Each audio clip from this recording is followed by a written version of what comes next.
Previous lecture में हमने seed treatment तक पढ़ लिया था पीजेंपी का। उसके बाद नेक्स्ट आज हम बात करते हैं method of sowing. Three system of sowing are practice for pigeon pea, but basically we use the common is flat sowing method, the best method for pigeon pea cultivation. The other methods are broadbed furrow for extra early group and disease, and furrow for the late maturity group. Bunt cultivation of peas and pea in rice fallow areas have also been adopted in Chhattisgarh and MP and some rice fallow areas. उसके बाद next हम बात करते हैं the letter two methods are useful in fields with the poor surface drainage and waterlogging. The raised bed or ridges also provide better aeration and nodulation in comparison to flat soil. अगर आप basically अगर आपको ज़्यादा से ज़्यादा nitrogen fixation चाहिए आपकी crop में या जो पीजन पिए, तो उसके लिए आपको क्या करना है, द रेज्ड बेड और ridge also provide better aeration and nodulation. जो आपके बेड्स हैं उस पर अगर आपने प्रॉपर तरीके से सोइंग की है तो आपको एक अच्छा एरिएशन भी मिलेगा, एक अच्छी ग्रोथ भी मिलेगी, एक अच्छा नोडुलेशन भी मिलेगा प्लांट में, कंपैरिजन किसके, फ्लैट सोइंग मेथड के. At acres at a broad bed and furrow system is use for sowing extra early genotypes and ridges and furrows are used for medium and late duration genotype. इसके बाद next हम बात कर रहे हैं fertilizers and manure application की. The doses of fertilizers should be determined based on the result of soil test. Firstly आपको क्या करना है, सॉइल टेस्टिंग करनी है. कौन कौन से न्यूट्रिएंट्स की, कौन से बेसिक फर्टिलाइजर्स की, कौन से माइक्रो, कौन से मेजर फर्टिलाइजर्स की आपको ज़रूरत पड़ रही है, वो आपको कब पता लगेगा, सॉइल टेस्टिंग के बाद. उसके बाद नेक्स्ट हम बात करते हैं all the fertilizers are drilled in the furrows at a depth of 5 centimetre and at the side of 5 centimetre from seed. जब आप क्या कर रहे हो, बुआई कर रहे हो, उस टाइम पर आपको देना है as a basal dose. Apply 25 to 30 kg nitrogen, 40 to 50 kg P2O5, 30 kg K2O per hectare areas as a basal dose at the time of sowing. तो आप 25 से 30 kg, 40 से 50 kg और 30 kg आपको NPK देना है एट द टाइम ऑफ बुआई के समय. उसके बाद सेकेंडरी एंड माइक्रोन्यूट्रिएंट्स. बेसिकली जितनी भी पल्स क्रॉप होती है उसमें ज़्यादातर माइक्रोन्यूट्रिएंट्स एक बहुत बड़ा रोल है उनका. क्रॉप को एक अच्छा प्रोडक्शन देने के लिए, एक अच्छी ग्रेन की एक अच्छी शाइनिंग के लिए, एक अच्छा शेप देने के लिए माइक्रोन्यूट्रिएंट्स बहुत हेल्पफुल रहते हैं. उसके बाद सल्फ़र की बात करते हैं. In medium black soil and sandy loam soils apply 20 kg sulphur per hectare equivalent to 150 kg gypsum and phosphogypsum और 22 kg bentonite sulphur as basal to each crop. If sulfur deficiency is diagnosed, red sandy loam soils apply 40 kg. अगर लाल मृदाओं में अगर आपको जैसे sulphur की कमी अगर लगती है तो आपको कितना देना है, 40 kg सल्फ़र, 300 kg जिप्सम. उसके बाद नेक्स्ट हम बात कर लेते हैं this quantity is sufficient for 1 crop cycle. Zinc in the sandy soil apply 3 kg zinc per hectare, 15 kg zinc sulfate heptahydrate, 9 kg zinc sulfate monohydrate. अगर मोनोहाइड्रेट वाला ले रहे हो तो 9 as basal. If zinc deficiency found in the standing crop can then spray. आजकल तो बहुत सारे जैसे इफ्को का भी आजकल एक नैनो जिंक आने लगा है, तो लिक्विड फॉर्म में भी आपको आजकल बहुत अच्छे प्रोडक्ट्स मिल जाएंगे कि जो जिससे आपके माइक्रोन्यूट्रिएंट्स की कमी eight the time of the standing crop आप बेसिकली उसको स्प्रे कर सकते हो आराम से. अगर जैसे कि रबी सीजन क्रॉप है तो आप ट्रेंच बाय द इरिगेशन आप दे सकते हो. उसके बाद नेक्स्ट हम बात कर लेते हैं if zinc deficiency found in the standing crop can the spraying 5 kg zinc sulphate plus lime चूना 2.5 kg dissolve in 800 to 1000 litre water per hectare water में आपको डिसोल्व करके देना है इसको। Iron and light textured soil foliar application of 0.5% FeSO4 at 60, 90 and 120 days after sowing. एक फल तीन स्प्रे करने 60 दिनों के बाद, 90 दिनों के बाद, 120 दिनों। उसके बाद इरिगेशन एंड ड्रेनेज की बात करें, being a deep rooted crop, इसकी जो जड़ें हैं काफ़ी डीप तक जाती है। It can to tolerate drought को आराम से क्या कर सकती है, टॉलरेट कर सकती है। But in the case of prolong drought there is a need of 3 irrigation. अगर कहीं आप सूखे या ड्राई एरियाज़ में अगर ग्रो कर रहे हो फिर भी आपको मिनिमम 3 इरीगेशन की ज़रूरत है। First branching stage after 30 days या at the 30 days. Second flowering stage पर आपको देना है। Third pod. जितनी भी पल्स क्रॉप है होती है या फिर मैक्सिमम जितनी भी क्रॉप्स होती है उनको बेसिकली एक तो उसका फ्रूटिंग के टाइम आपको बेसिकली जितनी भी न्यूट्रिएंट्स है, इरिगेशन है, इन सब चीज़ों की ज़रूरत पड़ती है बेसिकली ग्रो करने के लिए, एक अच्छा प्रोडक्शन लेने के लिए।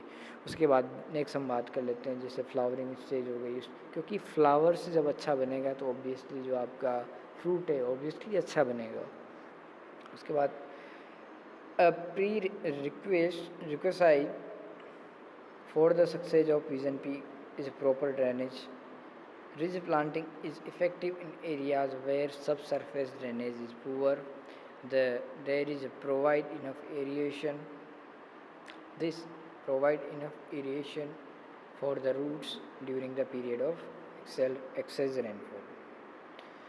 Weed control की हम बात कर लेते हैं। The first 60 days is very critical and harmful for the arhar, a two crop. 2 mechanical weedings, 2 आप मैकेनिकल मेथड्स यूज़ कर सकते हो। एक तो 20 से 25 दिन के समय और एक 45 से 50 दिन के भीतर। फ्लावरिंग्स बिफोर द मतलब जब आपके फूल आने लगे उसके थोड़ा सा पहले। There are pre emergency application of pendimethalin at the rate 0.75 to 1 kg active ingredient per hectare in 400 to 600 400 से 600 लीटर पानी में डिजोल्व करके आपको स्प्रे करना है। Germinating seedlings of weeds the keep the field weed free from the first 50 days. अगर आप pre emergence आप यूज़ करते हो तो लगभग आने वाले 50 दिन तक आपको वीड की कोई प्रॉब्लम नहीं आने वाली है।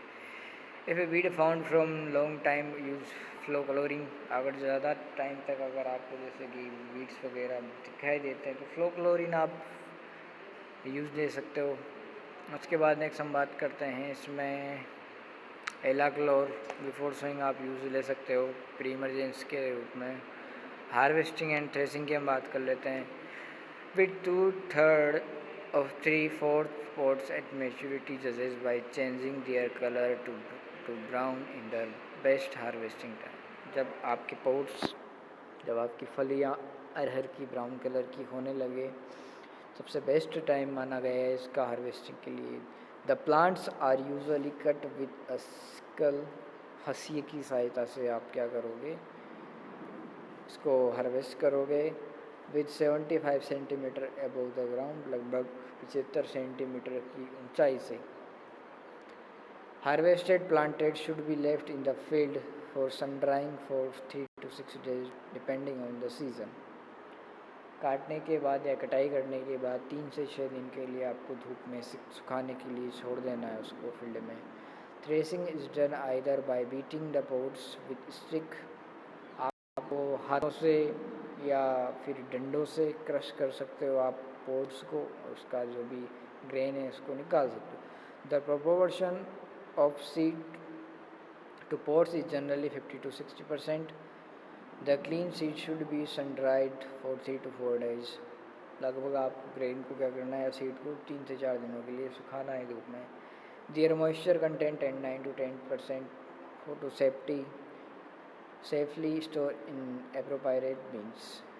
9 से 10% आपको मॉइस्चर उसमें कंटेंट होना चाहिए प्रॉपर तरीके से अगर आपको लॉन्ग टाइम के लिए स्टोर करके रखना है तो। To avoid further development of bruchids and other storage waste, it is recommended to fumigate the storage material before onset of monsoon and again after the monsoon with ALP at the rate 1 to tablet per ton।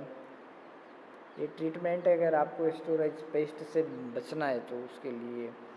The small quantity of the produce can also be protected by mixing inert material soft stone lime ash और by smearing edible non edible vegetable oil और by mixing plants products like neem leaf. आप neem leaf भी generally सब में use लेते हैं storage paste से बचने के लिए। Powder eight the rate 1 to 1 to basis। तो this is about the harvesting and threshing and recommended varieties आएगी इसमें। आप वेराइटीज़ हम बात कर लेते हैं और अदर एक्टिविटीज़ जैसे हम क्या क्या कर सकते हैं। Recommendation to achieve high production, अगर आपको एक अच्छा प्रोडक्शन लेना है, अच्छा उत्पादन लेना है। Deep summer ploughing once in 3 years, लगभग 3 सालों में एक बार आपको गर्मियों के सीज़न में मई जून के आसपास एक डीप प्लाविंग करनी होती है जिससे जितने भी सॉइल के पेस्ट होते हैं, गर्भ होते हैं, वो सब किल हो जाते हैं और माइक्रो ऑर्गेनिज्म की एक्टिविटी ज़्यादा से ज़्यादा बढ़ जाती है। Application of fertilizer should be based on soil test value. Soil test कराओ, उसके बाद आपको पता लगाओ कि इसमें कौन कौन से न्यूट्रिएंट्स की ज़रूरत है, कौन कौन से फर्टिलाइजर्स की। Seed treatment should be done before sowing, जो कि आजकल बहुत कंपलसरी हो गया है हर एक क्रॉप के लिए। Use wilt and sterility mosaic disease resistant and tolerant varieties. Varieties आपको इसमें दी हुई है BSMR 736853 846 ICPL 96053 BGN 2010। ठीक, ये आप वेराइटीज़ इसमें से आराम से देख सकते हो ये कौन कौन सी वेराइटीज़ है। हाइब्रिड वेराइटीज़ इसमें दी है, विल्ट रेसिस्टेंट वेराइटीज़ दी हुई है। उसके बाद मोज़ेक से रेसिस्टेंट मोज़ेक रोग से, अगर आप मोज़ेक डिजीज़ से आपको बचना है तो उसके लिए भी varieties the. Weed control should be done at the right time. देखो वीड आजकल बेसिकली प्रोडक्शन डिक्रीज़ करने में मैक्सिमम 30 to 40% प्रोडक्शन डिक्रीज़ होता है आपकी वीड के वजह से, इसलिए वीड कंट्रोल बहुत ज़रूरी है राइट टाइम पर। Adapt integrated approach for plant production. ठीक है, तो ये सब इस लेक्चर के बारे में हो गया है। बाकी नेक्स्ट लेक्चर में और अगली क्रॉप पढ़ेंगे। Thank you very much.